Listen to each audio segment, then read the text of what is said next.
let's talk about making an adventure that doesn't start at level 1 and how to deal with gold, magic items, and things like that. There is a table that exists in the Dungeon Master's Guide, although I'd say it's kind of not super helpful.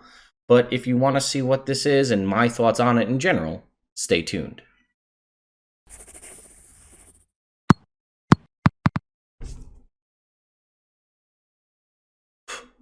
What's going on, guys? Ted from Immersion here, and let's talk about character wealth by level and starting at a higher tier adventure.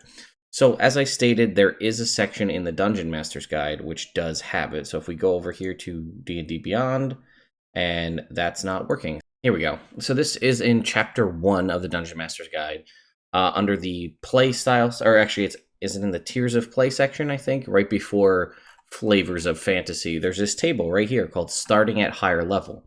So I wanted to talk about this because I want to talk to you a little bit about how it was done in previous editions and why I think it was better then and why this is kind of funky. So it says experienced players familiar with capabilities of characters may want to start at a level above 1. Creating a higher level character uses the same rules for character creation, more hit points, class abilities, and so on.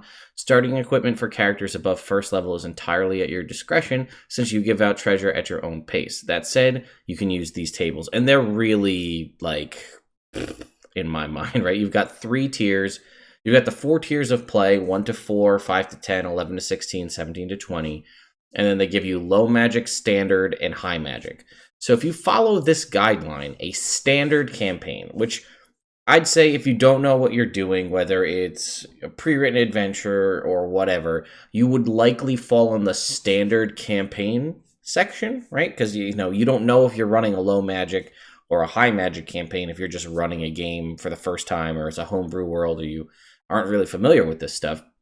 So standard campaign says if you're starting a game with characters of level 1 to 4, they just get the standard equipment given by their background and their character class.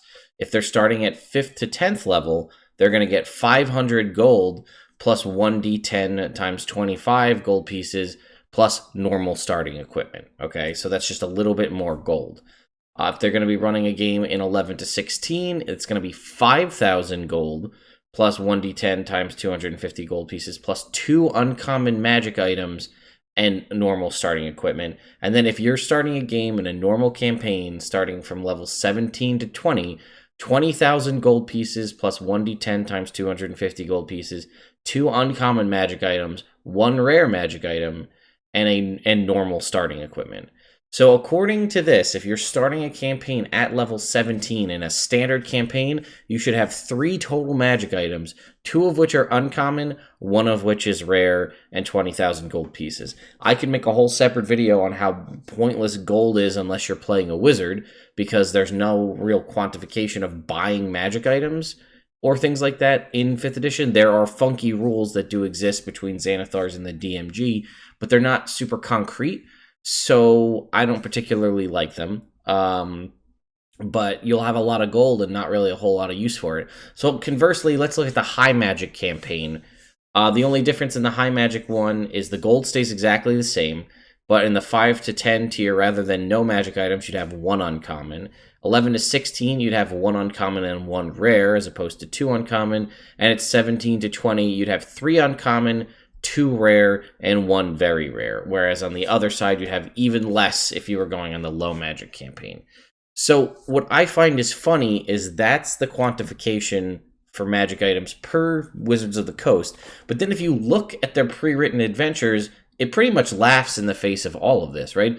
Waterdeep Dragon Heist, for example, is only a 1 to 4 adventure, and it is chock full of gold, right? The whole point of that is the big pile of gold you're trying to get at the end of the adventure.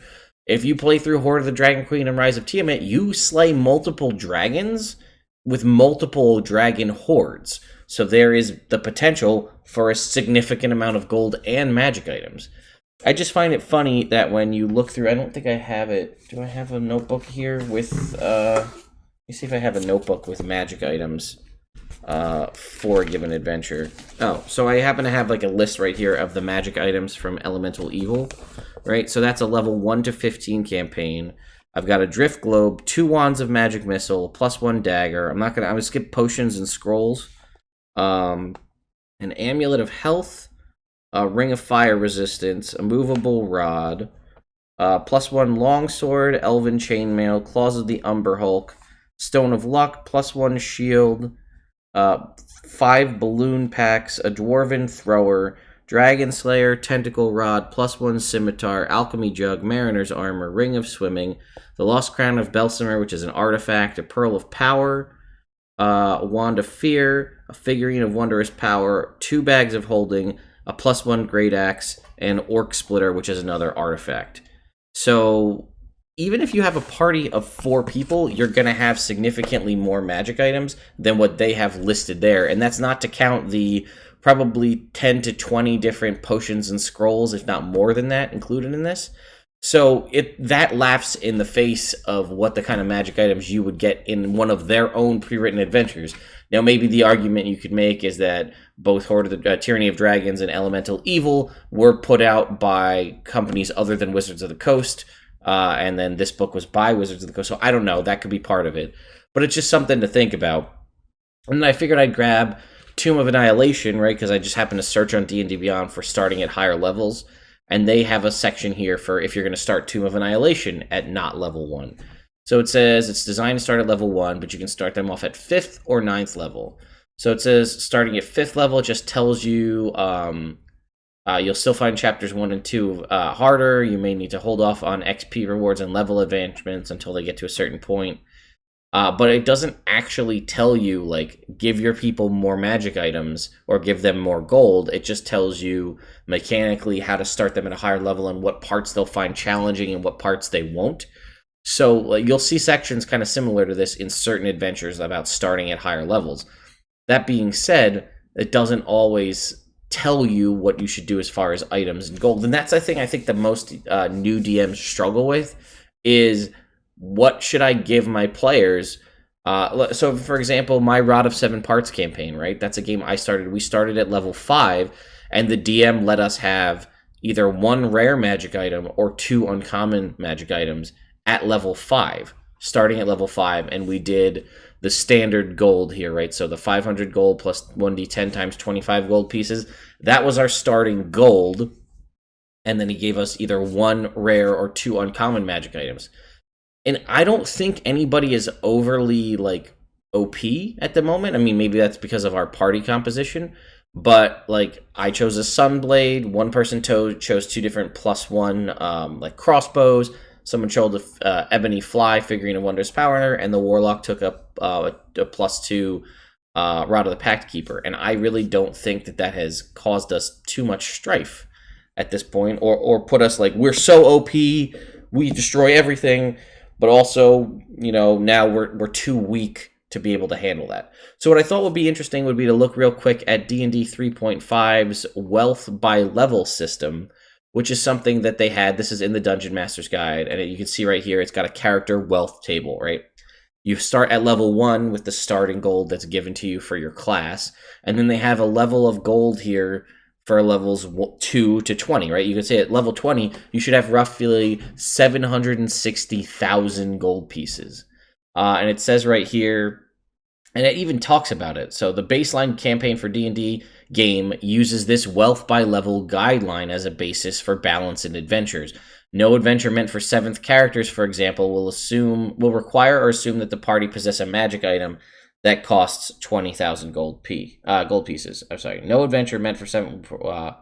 Okay, I'm gonna reread that because I think I misread it. The baseline campaign for D&D game uses this wealth by level guideline as a basis, right? Okay, so it's saying it won't require that you have that, but it's using this as a guideline. And it says character wealth by level is based on the average treasures found in average encounters compared with experience points earned in those encounters. Using this information, you can determine how much wealth a character should have based on their level. And the reason why it's so high is, as I showed you in one of the top 10 D&D 3.5 magic items I want in 5e video, they had gold piece costs specific to each magic item. So with 9,000 gold pieces starting at 5th level, you know what you can and cannot buy. So that's how that works. So I just wanted to do a little bit of video on this to talk about how there isn't really a great option for 5th edition for starting with magic items and gold beyond first level. So I'm curious, this is my outreach to you. Have you guys found a system that works really well for you? Have you found a homebrew supplement on the DM's Guild or otherwise that does this very well? I kind of just base it on what I think fits for the party. I'm usually more keen to give people magic items than not, because it's usually a good way to build a foundation of your character. Like if you start as, give me a really good backstory on your character at level 1, and I say, you know what, based on the way you talk about the history of the weapon that was passed down from your father or so on, maybe it's a +1 longsword. Or give people common magic items from Xanathar's Guide or other books, because those are really fun and they're not game-breakingly powerful. So if you know something really good or a good system, let me know in the comments down below. Thank you again to my patrons on Patreon for coming out and supporting me and coming up with awesome topics for videos like this one right here. And if you haven't subscribed to the channel, please do so. I would greatly appreciate it. And be on the lookout for the 1 hour 30K Q&A video coming out soon. I'll see you next time.